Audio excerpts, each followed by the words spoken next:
కౌశిక్ రెడ్డి నివాసం నుంచి అరికపూడి గాంధీని అదుపులోకి తీసుకున్న పోలీసులు నార్సింగి పిఎస్ కి తరలించారు. అయితే నార్సింగి పిఎస్ చుట్టూ ప్రస్తుతం పోలీసులు మోహరించి ఉన్నారు.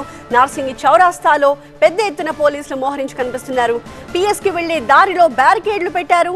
నార్సింగి పిఎస్ కి భారీగా గాంధీ అనుచరులు చేరుకుంటున్నారు. కానీ వాళ్ళెవ్వరినీ కూడా పిఎస్ లోపలికి పోలీసులు అనుమతించట్లేదు. బ్యారికేడ్లు పెట్టి వాళ్ళందరినీ ఎక్కడికక్కడే అడ్డుకుంటున్నారు పోలీసులు. మా ప్రతినిధి ప్రణీత మరింత సమాచారంతో నార్సింగి పిఎస్ దగ్గర నుంచి సిద్ధంగా ఉన్నారు. నార్సింగి పిఎస్ దగ్గర సిచ్యువేషన్ ఏంటి ప్రణీత?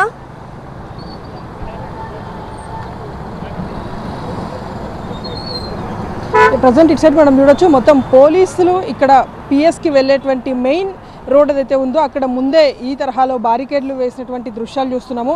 అక్కడ కౌశిక్ రెడ్డి నివాసం నుండి నేరుగా ఇక్కడికే నార్సింగ్ పోలీస్ స్టేషన్కే అరికపూడి గాంధీని తరలించారు. గాంధీతో పాటు మరొక 10 మందిని సైతం ఇదే నార్సింగ్ పోలీస్ స్టేషన్ లోపల పోలీసులు ఉంచారు.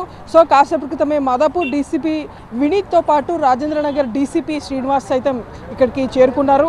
అయితే ఇద్దరు డీసీపీలు అట్లాగే డివిజన్కి సంబంధించినటువంటి ఏసీపీలు ఇన్స్పెక్టర్లు అందరూ కూడా ప్రజెంట్ ఇక్కడే నార్సింగ్ పిఎస్లో ఉన్నారు. ఎందుకంటే గాంధీతో పాటు మొత్తం 10 మంది అనుచరులు ఎక్కడైతే కౌశిక్ రెడ్డి నివాసం మీద అటాక్ అయిందో అక్కడ నుండి నేరుగా వాళ్ళందరినీ కూడా కస్టడీలో భాగంగా అక్కడ అదుపులోకి తీసుకొని ఇక్కడ నార్సింగ్ పిఎస్కి తరలించారు. సో ఇటు సైడ్ మనం చూడొచ్చు, నార్సింగ్ పిఎస్కి ఆపోజిట్ రోడ్లో ఉన్నటువంటి జంక్షన్ రోడ్లో ఎవరిని కూడా పోలీసులు అనుమతించడం లేదు.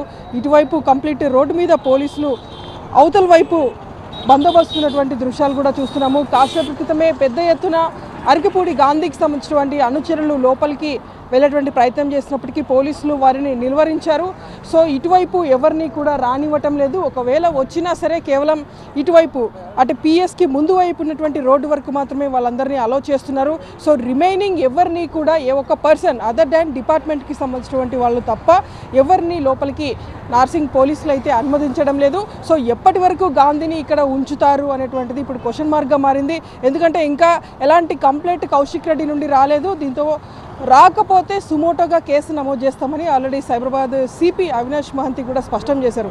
ఒకవేళ సుమోటోగా కేసు నమోదు చేస్తే ఎలాంటి సెక్షన్స్ గాంధీ పైన పెడతారు అనేటువంటిది కూడా ఇప్పుడు కీలకంగా మారింది. ఎందుకంటే ఆల్రెడీ ట్రెస్పాస్ కేసుతో పాటు అక్కడికి లోపలికి వెళ్ళి మొత్తం అక్కడ ఉన్నటువంటి చాలా వరకు డ్యామేజ్ జరిగింది కాబట్టి తదనంతర సెక్షన్స్ ఏమి పెడతారు అనేటువంటిది ఇప్పుడు కీలకంగా మారింది. ఎందుకంటే కౌశిక్ రెడ్డికి సంబంధించినటువంటి మామ ఒక రూమ్లో ఆయన రెస్ట్ తీసుకునే క్రమంలో ఒక స్టోన్ వెళ్ళేసి అక్కడ గ్లాస్ కూడా బ్రేక్ అయింది కాబట్టి తదుపరి సెక్షన్స్ ఎట్లాంటివి పెడతారు అనేటువంటిది ఇప్పుడు సస్పెన్స్ కొనసాగుతుంది.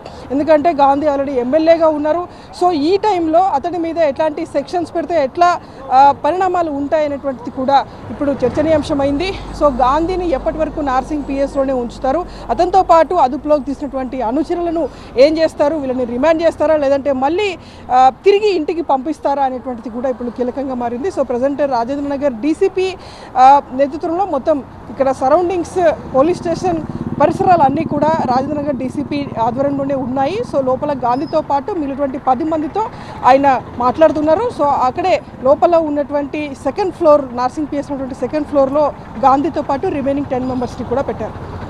Right, thank you Praneetha. అది నార్సింగి పిఎస్ దగ్గర తాజా సిచ్యువేషన్. పోలీసులు పూర్తి స్థాయిలో పిఎస్ చుట్టూ మోహరించి కనిపిస్తూ ఉన్నారు. ఆ దారికి వెళ్లే మార్గంలో, పోలీస్ స్టేషన్కి వెళ్లే దారిలో పోలీసులు పెద్ద సంఖ్యలో మోహరించి మనకు కనిపిస్తూ ఉన్నారు. సాధారణ ప్రజలు తప్పితే పార్టీకి సంబంధించిన కార్యకర్తలుగా అనుమానం ఉన్న వాళ్ళు ఎవరిని కూడా ఆ దారిలోకి వెళ్ళనివ్వట్లేదు పోలీసులు.